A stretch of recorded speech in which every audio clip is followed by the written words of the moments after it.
trying to talk to my therapist as much as I can, try and unpack a little bit with her. But it's strange. She just wants to blame my dad for everything. It's quite a common therapy trope, I think. She just wants to blame my dad. Doesn't matter what you tell a therapist, they just want to blame your parents every single time. Just the most mundane of issues. She's like, could this be to do with your dad? And I sit there like, no. Why would it be his fault? He left before I was born. And you guys all clicked on a lot quicker than I did there. She was like, that's why, you absolute spanner. Okay. I was like, oh, okay, that makes sense. Yeah, so she's like, tell me a bit more about your relationship with your dad. I was like, there's not a lot to tell, really. He left like 2 weeks before I was born. But I prefer that. Because it'd be way worse if he left like 3 months after. Because then I'd take that personally, you know what I mean? Like, we obviously just didn't click, he and I, you know what I mean? Didn't like my chat, right? So he left 2 weeks before I was born. And she was like, oh, okay, no worries. Like, were you planned? I was like, yeah. My mum says I was.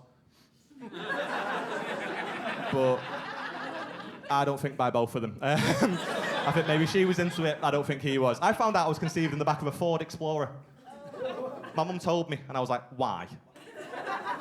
And she was like, well, we were driving, and one thing led to another. I was like, no, why have you told me, is what I'm asking. Like, I didn't need to know that. And I don't know what it is with therapists, but it doesn't matter what you tell them, they just try and turn everything you say into a positive. So I told her that story, and she was like, oh my God, Aaron, at least it's a family car. I was like, you're a fucking idiot. I don't know why I'm paying £50 for you. This is insane.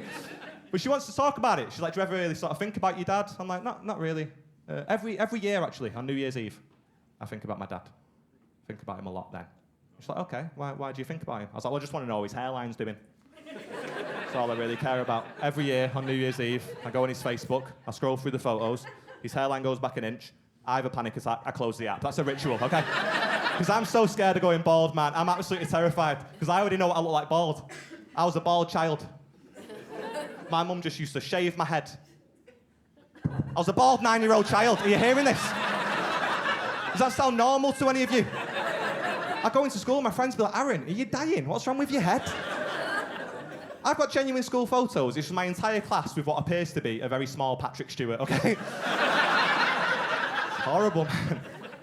But that's it. That's sort of the extent I think about him. I've never really sort of missed him throughout my life and stuff, so it's been sort of fine. It's been all right. But he got in touch a few years ago, just right out of the blue. Just dropped me a message on Facebook, right? And I picked up my phone and I was like, oh, this is weird. I don't know how to feel about this. Like, I've never spoke to him before in my life. This is very strange, right? I don't know what this tells you about me, but I picked up my phone, I had a notification that he'd messaged me, and one from Duolingo to say my streak was about to end. And I dealt with that first. Now, don't know what that tells you about me, but that owl has been there for me a lot more than he has, okay? So that comes first, right? And I got home that night, I told my girlfriend, I said, my dad messaged me today. And she's like, what, why? What did he say? I was like, I don't know.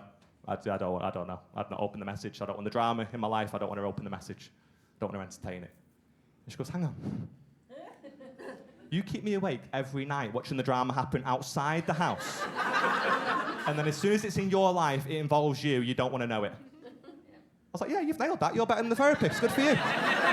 You've absolutely smashed it. Yeah, I don't want to know it. She's like, that's not a way to deal with stuff, though. Why won't you open the message? I was like, well, I just don't want to. Like, I have an idea of what it's going to say. It's going to be like a lazy attempt at getting to know me. I don't want to open this message. She's like, what if it doesn't say that? He's just going to occupy space in your mind he doesn't deserve. Open the message. Because you never know. In 3 years' time, you might be doing a tour show in Stockport, and you could show the crowd exactly what the message said on that big screen. And I was like, oh, okay. Tour show in Stockport. That's pretty cool. Will I be at the Plaza, like the big 1,300-seater one? And she goes, yeah, that's where you'll be, yeah. I was like, fucking hell, sick. So I got this message. I had no idea what it was going to say. I had an idea. I thought it was going to be like sort of, lazy attempt at redemption, trying to get to know me. I was wrong, because it just says, hey, Aaron, long time no speak. Which is a pretty bold start, because when he left, I couldn't speak. Do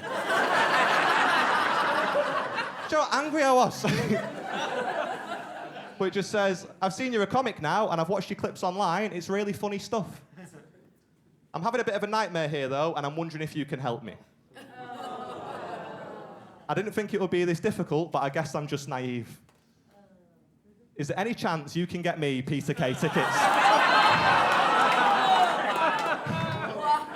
I was on Ticketmaster, bang on 10 a.m, but they're sold out everywhere. Can you have a word?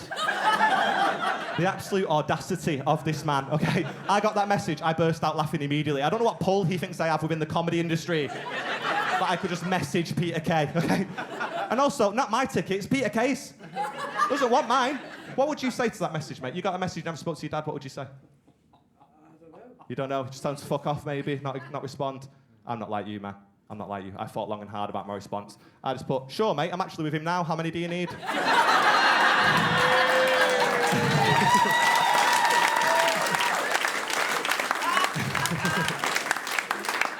He said, 2, please. I said, no worries, your name is on the door. Now, I don't know if he ever went down. But to be a fly on the wall in that situation.